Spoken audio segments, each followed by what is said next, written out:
मोहम्मद आसिफ सिबाब है और मैं गवर्नमेंट हायर सेकेंडरी स्कूल सोहाबलारी में सीनियर साइंस टीचर हूँ। तो आज ये मेरी क्लास है 10th सुपर, इनको हम ये प्रैक्टिकल का बाकायदा आगाज करने जा रहे हैं। तो प्रैक्टिकली बेटे आपको पता ही है कि जब तक फिजिक्स को आप प्रैक्टिकली नहीं समझते, इससे कंसेप्ट क्लियर नहीं होते। तो सबसे पहले आज हम जो चैप्टर्स में ज्योमेट्रिकल ऑप्टिक्स पढ़ रहे थे उसमें रिफ्रैक्शन के बारे में पढ़ा। तो लॉज ऑफ रिफ्रैक्शन को हम वेरीफाई करेंगे थ्रू स्लैब। तो स्लैब को हम यूज करते हुए बेटे verify the laws of refraction using a glass slab. तो हम बताएंगे कि रिफ्रैक्शन होती क्या है, इसमें एंगल ऑफ इंसिडेंस क्या होता है, रिफ्रैक्शन क्या होता है, रिफ्रैक्टिव इंडेक्स कैसे फाइंड करते हैं और रे ऑफ लाइट बेंड कैसे करती है। ये सारी चीजें हम प्रैक्टिकली प्रूव करेंगे। और सबसे पहले मैं आपको बताऊं कि अगर आप आपका जो प्रीवियस नॉलेज है उसको ऑब्जर्व करें तो आपको पता ही है कि जब भी एक गिलास जो पानी का गिलास है उसमें पेंसिल को डिप किया जाए तो वो आपको टेढ़ी नजर आती है। तो क्या वजह है, क्या ये टेढ़ी क्यों नजर आती है?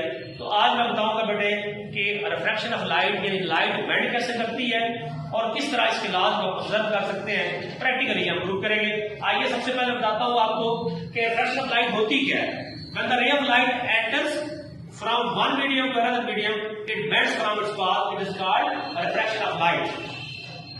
रे ऑफ लाइट को जब एक मीडियम से दूसरे मीडियम में दाखिल करते हैं तो ऑटोमेटिकली ये अपना रास्ता जो है तब्दील करती है, बेंड होती है, इसे हम कहते हैं रिफ्रैक्शन ऑफ लाइट। तो मीडियम में बेटे यहाँ भी जो है कंसीडर कर रहे हैं वो दो तरह के मीडियम है। एक हमारे पास ग्लास स्लैब है, ये देख लीजिए, ये ग्लास स्लैब है, ये डेंसर मीडियम है। क्या है बेटे? और when the ray of light enters from rare to denser medium यानी हवा से जब भी ग्लास में रे ऑफ लाइट एंटर होती है इट बेंड्स टुवर्ड नॉर्मल, तो ये नॉर्मल की तरफ बेंड करेगी। इसी तरह when the ray of light enters from denser to rare medium it bends away from normal.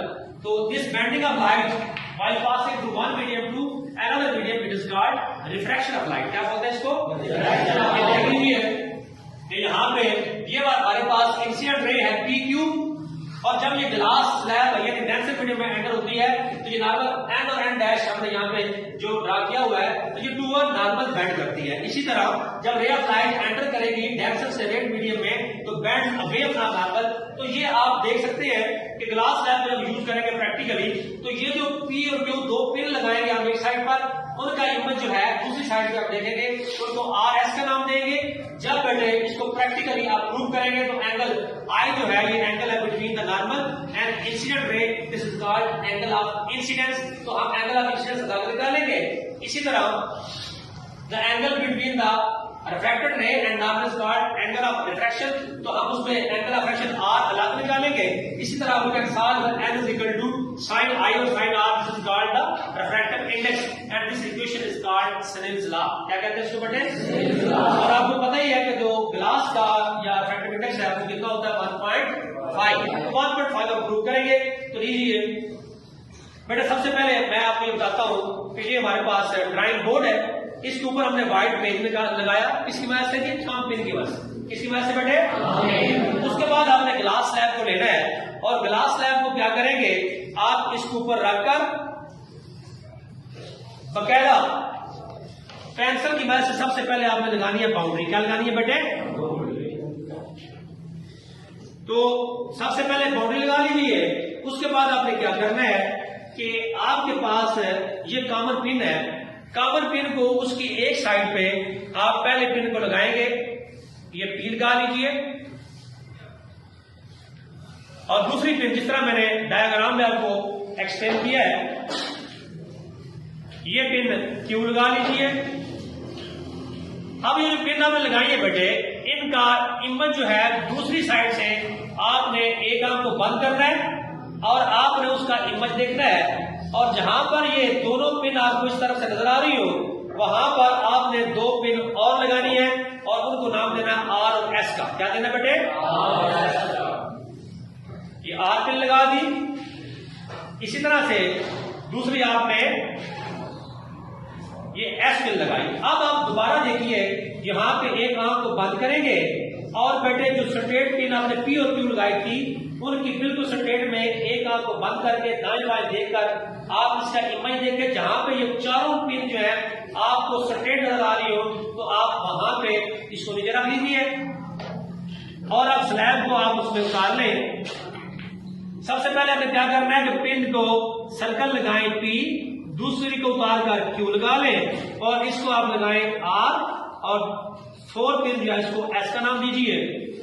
फिर आपने क्या करना है बेटे कि ये दोनों पिन जो है इनको आपने स्ट्रेट लाइन की मदद से इस स्लैब तक जो आपने ड्रा की हुई है वहां तक लाइन ड्रा करें। इसी तरह ये RS पिन को भी वहां तक ड्रा कीजिए। अब बेटे आप क्या करेंगे कि आपने नॉर्मल ड्रा करना है at the point of incidence, at the point of incidence. तो नॉर्मल आपको पता है कि एंगल 90 का बनाएंगे, पॉइंट ऑफ इंसिडेंस एंगल कितना बनाएंगे 90 का। प्रोट्रैक्टर को लीजिए, इंसिडेंट रे आपके पास है तो आप क्या करेंगे कि सबसे पहले बेटे आप यहाँ पे प्रोट्रैक्टर को रखिए और जहां पे 90 का एंगल आ रही है वहां पे आप निशान लगा लें। इसी तरह आप इस तरफ भी 90 के एंगल पर प्रोट्रैक्टर को रखकर निशान लगाएं और नॉर्मल ड्रा कीजिए। इसी तरह ये वाला रे जो है यहां पर भी नॉर्मल ड्रा कीजिए। इसको N और N का नाम डैश का नाम दीजिए, इसको S और S डैश का नाम दीजिए। इसी तरह आप क्या करेंगे, अब एंगल ऑफ इंसिडेंस फाइंड करेंगे।